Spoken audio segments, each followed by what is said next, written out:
Assalamualaikum warahmatullahi wabarakatuh. Auzubillahi minasyaitonirrajim. Bismillahirrahmanirrahim. Fa iza za'atit tammatul kubra. Maka apabila malapetaka terbesar yaitu hari kiamat telah datang.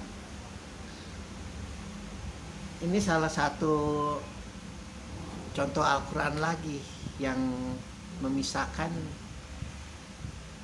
yang seharusnya mungkin kalau awam itu disatukan. Maka apabila malapetaka terbesar hari kiamat telah datang, pasti kan selanjutnya kenapa nih? Namun Allah memutuskan untuk ini stop di ayat, cukup di ayat ke-34.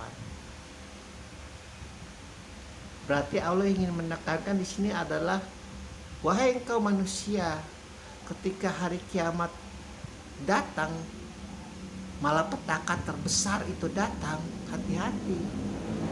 Ada apa nanti di ayat berikutnya kita akan bahas. Sekali lagi di beberapa surat terakhir itu memang terbanyak adalah menceritakan tentang hari kiamat, dan memang strategi, kalau kita bicara kasarnya, adalah strategi Allah untuk mengubah masyarakat jahiliyah Arab itu adalah dengan menghancurkan tembok mistiknya, menghancurkan tembok keyakinannya kepada dewa-dewanya, kepada berhala-berhalanya. Karena itu dulu memang yang harus dihancurkan, dileburkan. Lalu kemudian setelah itu barulah mungkin ketika kebesaran-kebesaran dewanya itu, kebesaran-kebesaran berhalanya itu sudah hancur, sudah remuk, sudah binasa di dalam akal pikiran masyarakat jahiliyah, baru bagaimana itu cara menertibkan sosial masyarakatnya, bagaimana cara menertibkan hubungan baik antar tetangga, antar saudara, antar keluarga, yang pada akhirnya akan diciptakan masyarakat madani. Masyarakat madani adalah bukan masyarakat yang kalau malam itu banyak sekali portal-portal ditutup. Masyarakat madani adalah masyarakat yang saling percaya. Makanya orang yang terlalu itu cintanya kepada paham republik, paham liberal, paham apapun itu yang memblok paham komunis, itu tidak mengerti bahwa banyak paham-paham intelektual itu yang dipleset-plesetkan kepada agama, sehingga menciptakan kejahatan-kejahatan ideologis. Ingin dibangun ini oleh Allah itu adalah masyarakat komunis sebenarnya, masyarakat yang saling percaya antara satu dengan yang lainnya, tapi bukan komunis yang dalam bentuknya tidak percaya kepada Tuhan, bukan. Sebuah masyarakat komunis yang percaya kepada Allah, sehingga kita kalau malam-malam itu nggak repot harus muter sana muter sini karena kayak orang tolol. Jalan diciptakan untuk agar manusia itu mempermudah dari jarak dia dengan jarak yang lain, sudah diciptakan ini. Tapi kalau malam kita harus muter kemana-mana kan berarti itu banyak maling di situ, banyak bangsat, banyak jahanam, banyak iblis, banyak orang tolol di sana, orang goblok di sana. Padahal kalau dicek semua itu Islam itu, tapi tidak saling percaya, saling curiga. Karena ya gitu, karena pemimpinnya banyak yang perampok, banyak yang anjing, banyak yang bangsat, banyak yang babi. Gemarnya memainkan duit rakyat, gemarnya kong kali kong. Ini ada satu contoh kasus ini. Satulah daerah dia itu namanya Sudin lah. Ini kalau kita godrok ini nggak boleh korupsi, oh tidak bisa. Aku ini disuruh atasan. Itu selalu itu alasannya. Padahal kalau dia stop di situ, dia tidak ingin itu memainkan kong kali kong di situ, ya sudah. Mau tidak mau atasannya mau gimana lagi, orang bawahnya nggak mau korupsi kok. Padahal yang kebelet pengen dapat jatah juga ya orang Sudinnya juga, anjing bangsatnya juga orang Sudinnya juga. Padahal dia dapatnya tidak seberapa, karena harus dibagi-bagi oleh anjing-anjing yang lebih besar lagi di atasnya.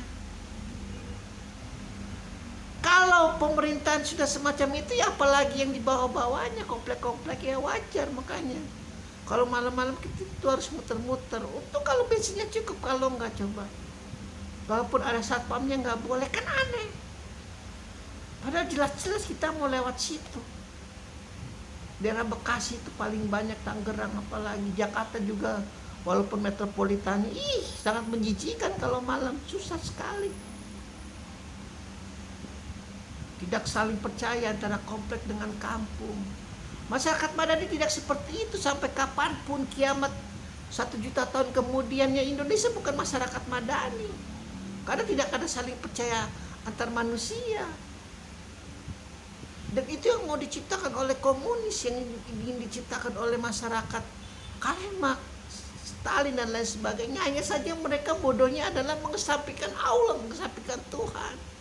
Mereka percaya hal itu akan terjadi kalau tidak ada agama di bumi. Karena biang kerok segala permasalahan, biang kerok segala permusuhan, biang kerok segala peperangan itu adalah agama di dalam mazhab mereka.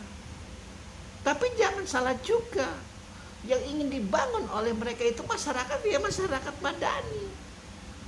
Itu yang harus dipahami. Persamaan itu yang harus benar-benar diakui. Jangan hanya karena kita takut kepada Pancasila, takut kepada apa PPKI atau anjing segala macam itu yang benar-benar dipitnah habis-habisan oleh Orde Baru. Kita memandang orang komunis itu seperti memandang anjing, seperti memandang babi. Memandang orang Rusia, memandang orang yang Blok Timur itu seperti bukan manusia. Padahal mereka ingin menciptakan masyarakat yang seperti masyarakat Islam, saling percaya, saling mengasihi, saling mengayomi. Karena memang itu tercipta akibat dari karma itu, lingkungan dekat dengan pendeta, keluarga itu, hubungan kerabat itu sangat dekat dengan pendeta. Dan sangat jijik melihat kaum pendeta bagaimana menumpuk-numpuk harta dengan alasan Tuhan, dengan alasan Yesus, dengan alasan salib dan lain sebagainya. Maka itu tercipta ideologi karma. Bagaimana seorang pendeta bisa makan kenyang sementara melihat lingkungannya itu banyak orang miskin, banyak orang papa. Mereka mengajarkan Yesus itu bagaimana luar biasanya kalau kelaparan saja di dalam Islam itu diambil kerikil, ditekan di perutnya 3 biji. Dia seolah-olah ada makanan di perutnya, padahal tidak ada, coba. Tapi pendeta-pendeta itu malah menumpuk-numpuk harta, menumpuk-numpuk jabatan, menumpuk-numpuk apa itu yang makanya tercipta ideologi komunis. Dan salahnya juga yaitu menyampaikan Allah, akhirnya berseberangan. Sekarang komunis ini sudah berganti baju, sekarang sosial, sudah lebih baik, artinya juga tidak terlalu menghukum orang yang beragama. Karena kalau mereka menggencet orang beragama, dunia internasional teriak. Salah satu contohnya itu di Cina itu. Orang Cina komunis itu sangat menekan kaum Uighur yang mayoritasnya Islam. Pun mereka juga sebenarnya berhak menekan. Kalau memang kaum Uighur itu harus paham dia tinggal di mana. Jangan apa-apa ingin merdeka, jangan apa-apa ingin merdeka. Ya tidak bisa. Sebagai seorang pemimpin itu ditakdirkan untuk dia selama hidup tidak boleh ada satu tanah pun, 1 sentimeter pun tanah pun yang diambil oleh negara lain, apalagi oleh kelompok-kelompok separatis. Harus tahu diri juga, harus paham juga. Jangan apa-apa itu mau nyeso HTI, so kalipa, so tai kucing segala macam. Harus tahu diri engkau berpijak di mana.